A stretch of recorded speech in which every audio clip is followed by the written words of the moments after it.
নমস্কার। আমার কাছে দূরে দেশে বিদেশে ছড়িয়ে থাকা সকল শ্রোতা বন্ধুকে অনেক অনেক স্বাগত জানাই audio story with Moumita YouTube চ্যানেলে।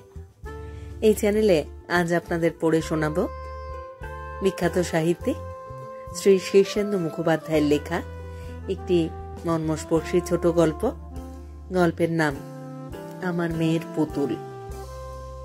শুনতে থাকুন আজকের গল্প আমার মেয়ের পুতুল। গাড়িটা থেমে আসছে। আমরা যেন ঘুম থেকে জেগে উঠলাম। এতক্ষণ ক্লান্ত একটানা শব্দের তালে তালে, অলস নাচের ছন্দে গাড়িটা কোমর দোলাচ্ছিল। নাচের ছন্দটা ছড়িয়ে পড়ছিল আমার রক্তের মধ্যে। আমি জেগেছিলাম, শুধু আমার মনটা নেশার ঘোরে থিতিয়ে যাচ্ছিল। গাড়িটা থেমে আসছে। শান্তা আমার দিকে তাকালো। অনেকক্ষণ পর ও চোখ মেলল। খুব ক্লান্ত অবসন্ন কণ্ঠে বলল, জানালাটা বন্ধ করে দাও না। আমি হাত বাড়িয়ে জানালাটা বন্ধ করে দিয়ে ওর কাছে বসলাম। বললাম, শীত করছে তোর? না, শীত করছে না। আমি একটু বসবো এবার। বাবা, তুমি আমার মুখোমুখি বসছো না কেন? আমি ওর গায়ে কম্বলটা ভালো করে জড়িয়ে দিতে দিতে একটু হাসলাম। ওর চুলগুলো রুক্ষ লালচে। আমি ওর মাথায় হাত রাখলাম। গরম। উত্তাপটা আমার হাতটাকে কাঁপিয়ে দিল। আমার বুকটা ধড়াস করে উঠল। আমি ওর মুখোমুখি বসলাম। এটা কি স্টেশন বাবা? গাড়িটা থেমে আসছে যে। আমি জানলা দিয়ে মুখ বাড়িয়ে দেখে বললাম, রংটং। বা, কি মজার নাম, রংটং। রংটং। ও টেনে টেনে বলল, ঠিক যেন মনে হয় ঢং ঢং ঢং ঢং শব্দ হচ্ছে। ঢং ঢং, ঘন্টার শব্দ। নিস্তব্ধ জঙ্গলি স্টেশনটার চারপাশে পাহাড়ের গায়ে ধাক্কা খেয়ে শব্দটা ফিরে এলো, আবার পিছিয়ে গেল। গাড়ি ছাড়বার সংকেত, বিদায়ের সংকেত। শান্তা আমার দিকে তাকিয়ে আছে। আমার হাসি পাচ্ছে না। রজত শুভ্রর কথা মনে পড়ছে আমার। কার্শিয়াং আর কত দূর বাবা? এখনো অনেক দূর। আমি আস্তে আস্তে ভেঙে ভেঙে বললাম। আমার গলার স্বরটা কাঁপল। জানালায় কাঠের উপর আমার হাতটা শক্ত। আমি মনে মনে কথা বলছি। সে কথা কেউ শুনছে না। আমি মনে মনে বলছি, শান্তা, শান্তা, তুই ঘুমো। এই স্টেশনগুলোকে পার হয়ে যেতে দেখিস না। এই জঙ্গলকেও না, এই পাহাড়কেও না। বড় বিস্বাদ আজকের দিনটা। তোর জ্বর বেড়েছে, আরো বাড়বে। তুই ঘুমিয়ে পড়। খুব শান্ত ছোট্ট পুতুলের মুখের মতো তোর মুখটা কম্বলের উপর জেগে থাক। তুই ঘুমিয়ে পড়, আমি জেগে থাকি। লুডোটা একটু বার করো না বাবা, একটু খেলবো। আমি চমকে উঠলাম, তাকালাম, হাসলাম। শান্তা কাঁচের শার্সির বাইরে তাকিয়ে আছে। আমার হাসিটাকেও দেখল না। আমি উঠে বাস্কেট থেকে লুডোটা বের করলাম। গাড়ির দেওয়ালের আয়নায় আমার ছায়া পড়ল।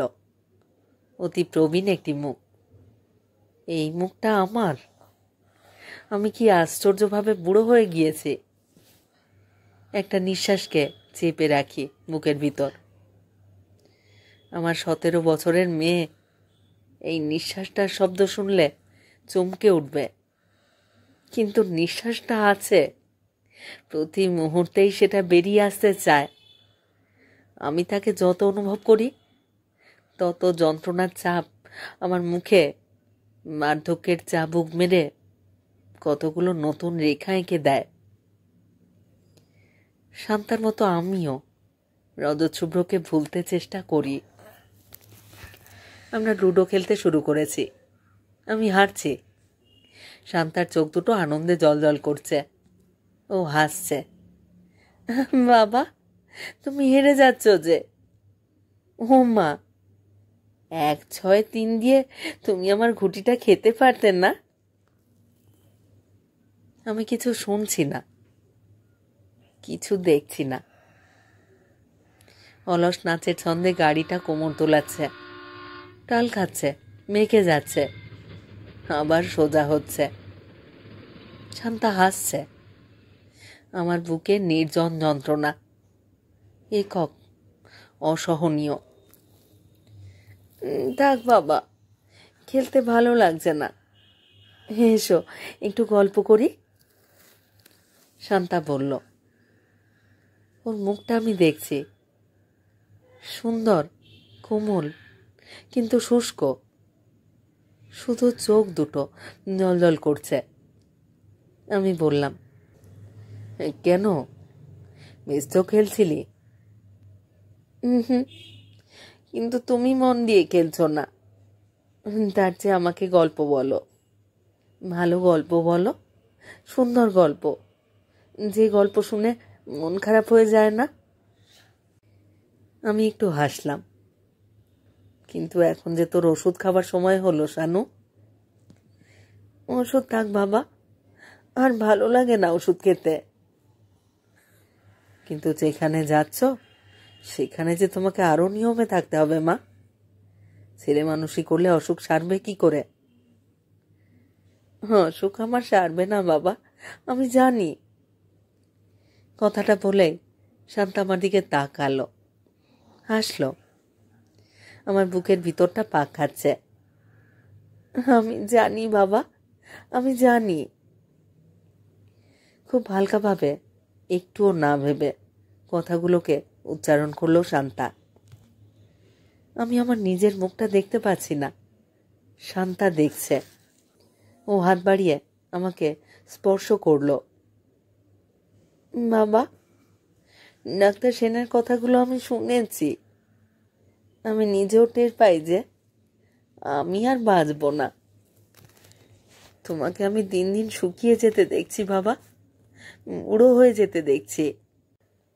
আমার জন্য ভেবে ভেবে তোমার এমনটা হচ্ছে। থাক বাবা, তুমি কষ্ট পাচ্ছ, থাক। আমি এই চুপ করলাম। দাও আমাকে ওষুধ দাও। ওষুধ খেতে মুখটা বিকৃত হয়ে গেল ওর। তারপর চুপ করে রইল। এই কামরায় আর কেউ নেই। আমি ডাকলাম, শানু, একটু শুয়ে থাকবি? ও হাসলো, বলল, না বাবা, গার্সিয়াংয়ে আমাকে রেখে আসতে তোমার কষ্ট হবে বাবা। আমি চুপ করে রইলাম। শান্তা হাঁটু দুটো বুকের কাছে জড়ো করে সকৌতুকে আমার দিকে তাকালো।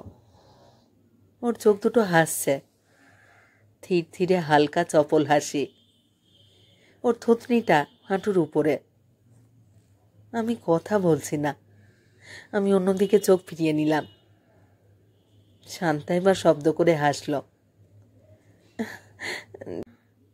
তুমি যে আমাকে এত ভালোবাসো বাবা, অসুখ হওয়ার আগে কিন্তু বুঝতেই পারতাম না। এই কামরায় আর কেউ নেই, থাকলে ওর কথা শুনে সে নিশ্চয়ই হেসে উঠত। আমি ওর দিকে তাকালাম। ওর সুন্দর ঠোঁটে একটা কোমল হাসি প্রজাপতির মতো কাঁপছে। আমি মনে মনে বলছি, শানু, তুই ওভাবে হাসিস না। তুই ওভাবে হাসলে আমার ভয় করে। তোর হাসির অর্থ আমি বুঝি। তুই সব জেনে গেছিস। তোর অসুখের খবরটা আর তার শেষ পরিণতিটা তোর কাছে লুকোনো নেই। ওরকম হাসি হাসতে তোর কষ্ট হয় না? আমাকে দয়া কর শানু, তুই ঘুমিয়ে পড়। সব কিছু বুঝে কোনো সুখ নেই, সব কিছু বুঝে গেলে শুধু দুঃখ। আমরা এখানে আসবার আগের দিন সুকুমারী শ্বশুর বাড়ি থেকে ফিরল। শান্তা আস্তে আস্তে যেন আপন মনেই বলল, কি মোটা সোটার ফর্সা হয়েছে সুকুমারী, যেন আর চেনাই যায় না। সুকুমারীকে? আমি প্রশ্ন করলাম। মা রে, কলকাতায় আমাদের পাশের বাড়ির পরেশবাবুর মেয়ে। তুমি সব ভুলে যাও বাবা। সুকুমারী তোমাকে এসে প্রণাম করলো না সেদিন? ওহো, মনে পড়েছে। সেই রানাঘাটে যার বিয়ে হয়েছে, সেই তো? হ্যাঁ, কিন্তু তুমি তো ওর ছেলেটাকে দেখোনি। কি মোটা সোটা সুন্দর ছেলেটা, একা গয়না, ঠিক ডল পুতুলের মতো। ছেলেটা খুব হাসে, শুধু হাসেই, কাঁদতে যেন জানেই না। আমার ইচ্ছে করছিল ছেলেটাকে একটু কোলে নিই, কিন্তু আমি তাড়াতাড়ি বললাম, এখন নিশ্চয়ই তোর খিদে পেয়েছে শানু, একটা আপেল কেটে দিই? শান্তা করুণ চোখে আমার দিকে তাকালো, কথা বলল খুব ক্লান্ত অবসন্ন কণ্ঠে, না, খিদে পায়নি, খিদে আমার পায় না। বোধহয় জ্বরটা বাড়ছে, জিভটা তেতো তেতো। আমাকে একটু মোহরি দাও, থার্মোমিটারটা দিয়ে জ্বরটা দেখবে একটু বাবা? না, আমি বললাম। না থাক, জ্বর আছে না নিশ্চয়ই, অনেকক্ষণ বসে আছিস কিনা, এবার একটু শুয়ে থাক। শান্তা হাসল, বিড়ালের মতো গুটিসুটি হয়ে শুল। গাড়িটা থামল, আবার চলল। গাড়িটা একঘেয়ে, বাইরে নিস্তব্ধ নির্জন পাহাড়ের ধূসর অনড় শরীর, শীত আর কুয়াশা, ঠান্ডা বাড়ছে। গাড়িটা ঘুরে ঘুরে আপন মনে উপর দিকে উঠছে। বাবা, ছেলেবেলায় আমি খুব পুতুল খেলতে ভালোবাসতাম। শান্তা বলছে, যেন স্বপ্নের ঘরে কথা বলছে ও। তুমি আমাকে কত পুতুল কিনে দিয়েছ যে তার হিসেব নেই। আমার কাঠের বাক্সে পুতুলগুলো সাজানো আছে, কিছু আমি চন্দ্রাকে দিয়ে দিয়েছি, কিন্তু একটা পুতুলের কথা জানো আমার প্রায় মনে পড়ে। তুমি জন্মদিনে আমাকে দিয়েছিলে, পুতুলটা মস্ত বড়, ঠিক সুকুমারীর ছেলেটার মতো বড়। সেই পুতুলটাকে তোমার বোধহয় মনে নেই বাবা। কোন পুতুলটা? শুয়ার ঘরের আলমারিতে যে ডল পুতুলটা আছে, সেইটে? হ্যাঁ, সেইটেই। বড় হয়ে আমি আর পুতুল খেলি না, কিন্তু মাঝে মাঝে খেলতে ইচ্ছে করে। তোমাকে বলতে লজ্জা নেই, সুকুমারীর ছেলেটাকে আমি আদর করতে পারিনি, কিন্তু তার বদলে সেই পুতুলটাকে নিয়ে আমার বিকেলটা কেটেছিল। বাঁদিকের পাহাড় মুছে গিয়েছে, ট্রেনটা এখন অনেক উপরে। পাহাড়গুলো মাথা নিচু করে আছে, কালো মেঘে আকাশ ঢাকা। ধূসর সমতলটা কি বিষণ্ণ। ট্রেনটার গতি স্লথ। শান্তা আস্তে আস্তে উঠে বসল। ওর মুখের কাছে জানালাটা ঘষা কাচের মতো অস্বচ্ছ মনে হচ্ছে। ওর নিঃশ্বাস কাঁচটার উপর বারবার একটা বাষ্পের বৃত্ত এঁকে দিয়ে মুছে দিচ্ছে। ওর মুখটা অন্ধকার। আমার মনে পড়ছে খুব ছোটবেলায়, যখন সবেমাত্র একটু একটু লিখতে শিখেছে শান্তা, তখন ওই পুতুলটার কপালে পেন্সিল দিয়ে আঁকা বাঁকা অক্ষরে লিখে রেখেছিল, আমার ছেলে। সেই কথাটা এখন আর নেই। বড় হয়ে ও নিজেই সেটা মুছে ফেলেছে। আমার চোখের সামনে পাতলা একটা জলের পর্দা দুলছে। কামরাটাকে আঁকা বাঁকা বন্ধুর মনে হচ্ছে। আমি মনে মনে শান্তাকে যেন বলছি, তোর পুতুলগুলোকে তুই ফেলে এসেছিলি, কিন্তু পুতুল খেলাকে ফেলে আসিসনি। শানু, আমরা সবাই অমনিভাবে পুতুল খেলি। তোর পুতুলগুলোকে আমি চিনি। রজত শুভ্র তেমনই পুতুল, তাকে তুই মেরে ফেলেছিস। কলকাতা ছাড়বার পর গাড়িতে তুই গম্ভীর দৃষ্টিতে অ্যালার্ম চেনটাকে দেখেছিলি। ওটা টানলেই গাড়িটা থেমে যাবে। রজত শুভ্র নিজেকে অমনিভাবে থামিয়ে দিয়েছিল, অমনিভাবে চেনটার মতো দুলতে দুলতে। তোর আঙুলগুলো বেঁকে যাচ্ছিল, তোর মুখটায় জল রঙের কতগুলো রেখা খেলা করে গেল। আমি জানি ওই রকমই হয়। রজত শুভ্ররা মরবার জন্যেই জন্মায়। রজত শুভ্র আর সুকুমারী অনেক তফাৎ, অনেক তফাৎ। একজনের জন্য প্রেম আর একজনের জন্য ঘৃণা। একজনকে সাজিয়ে গুছিয়ে আলমারিতে তুলে রাখিস, আর একজনকে তীব্র ঘৃণায় দূরে ছুঁড়ে ফেলে দিস। কিন্তু তোর ভাগ্য তাকে কুড়িয়ে এনে তোর সামনে দাঁড় করিয়ে দেয়। আলমারির পুতুলটা বারবার চুরি হয়ে যায়। ধোয়ার মতো কুয়াশা জানলার কাছে পিঠ ঘষছে। আলো আর অন্ধকার আমাদের ঘিরে ঘিরে খেলছে। শান্তা আমার দিকে তাকালো। তুমি কাঁদছো বাবা? না, না তো, ও এমনি। আমি তোমাকে কষ্ট দিলাম বাবা? সবাইকেই আমি কষ্ট দিই। দূর পাগলি। শান্তা নিঃশ্বাস ফেলল। শব্দটা ছোট্ট একটা পাখির মতো, ডানা দিয়ে বাতাস তাড়াতে তাড়াতে আস্তে আস্তে মিলিয়ে গেল। শান্তা, তোর নিজেকে ঘিরে একটা অদৃশ্য বৃত্ত আছে। সেই বৃত্তের পরিসরে তোর দুঃখটা তোকে ঘিরে ঘিরে পাখির মতো ওড়ে। তুই নিজের দুঃখে কাঁদিস, তুই নিজের সুখে হাসিস। রজত শুভ্র, সুকুমারী, আমরা সবাই রংচঙে পুতুলের মতো সেই অদৃশ্য বৃত্তটার বাইরে থেকে তোকে দেখি। আমাদের জন্য তোর ক্রোধ, ঘৃণা, প্রেম, স্নেহ কিছুই নেই। আমরা পুতুলের মতো মিথ্যে। তোর কান্নাটা, তোর আনন্দটা তোর আপন। আমরা সবাই একরকম শানু। আমাদের অনুভূতিগুলো সব একরকম, সব অদ্ভুত। বাইরে বৃষ্টি পড়ছে। আকাশের রং ছাইয়ের মতো। সুদীর্ঘ সরল পাইনের বনে গম্ভীর নির্জনতা। শানু, তোর শেষ কথাটা শোনবার জন্য আমি উদগ্রীব হয়ে আছি। তুই কি কাঁদতে ভুলে গেছিস? খাসিয়াঙ্গার কত দূর বাবা? এখনো দেরি আছে। এবার কিন্তু তোর কিছু খাওয়া উচিত শানু। কি দেবে দাও। ও ডান হাতটা আমার দিকে প্রসারিত করে দিয়ে ছেলে মানুষের মতো একটু হাসল।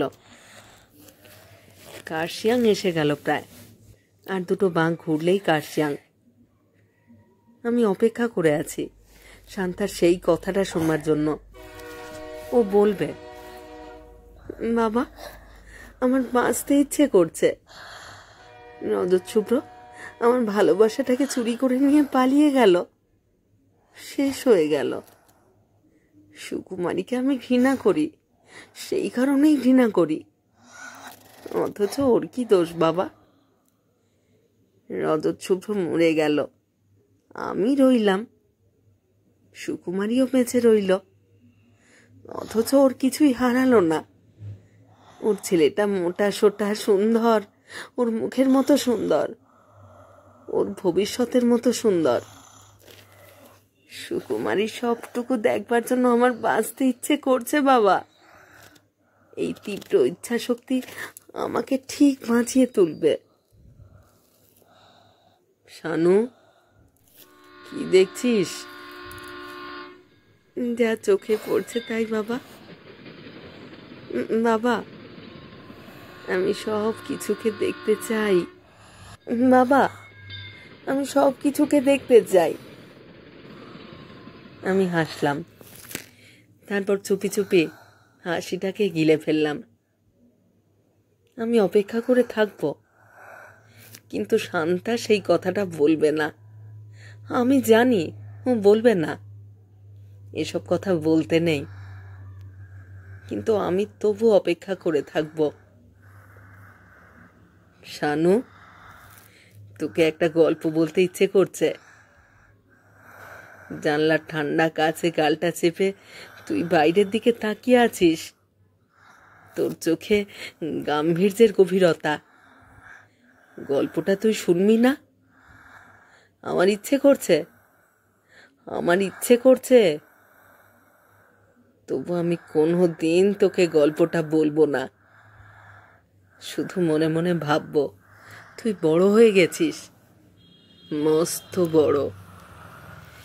এক পাল ছেলে মেয়ে ঘর ভর্তি, সংসারটা উপচে পড়ছে সম্পদের আধিক্যে। শানু, কার্শিয়াং আর কয়েক মিনিটের পথ। তোর মুখের পাশে জানলার কাছে তোর নিঃশ্বাস বারবার একটা বাষ্পের বৃত্ত এঁকে দিয়ে মুছে দিচ্ছে। তোর মুখটা অন্ধকার, করুণ, গভীর অন্ধকার। শেষ হলো আজকের গল্প। শীর্ষেন্দু মুখোপাধ্যায়ের লেখা ছোট গল্প আমার মেয়ের পুতুল। এই চ্যানেলে যারা আমার গল্প পাঠ শুনছেন তাদের জানাই আন্তরিক ধন্যবাদ।